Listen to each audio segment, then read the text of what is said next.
Bimby Aquino talagang sinurpresa si Riza May Dizon kung saan silang dalawa lamang ang nag-date. Maraming mga kanetizen natin ang mismong naintriga at na siswitan mismo kay Bimby sa mga palaging ganap niya kay Riza. Alam naman natin mapera si Bimby. Hindi lamang sa mapera kundi gentleman din siya, kaya yung mga bagay kay Riza ay yun naman talaga ang binibigay niya. Mamahaling gifts like Chanel, mga branded talaga. At gamit rin naman mismo ni Bimby ang kotse niya sa pagkikita nila ni Riza. Masaya umano si Bimby dahil masaya at napangiti niya ang babaeng tagos sa puso ay mahal na mahal niya.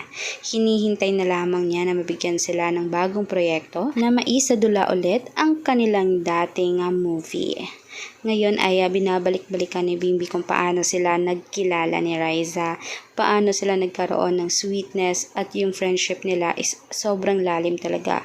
For almost ilang taon na silang mag-best friend at hindi talaga nagbabago ang tunguhan nila sa isa't isa.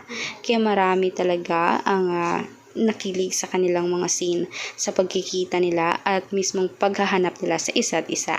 Kaya for more public videos guys, mag-subscribe, i-click mismo ang notification bell, i-share ang ating videos in public para lagi kayong updated.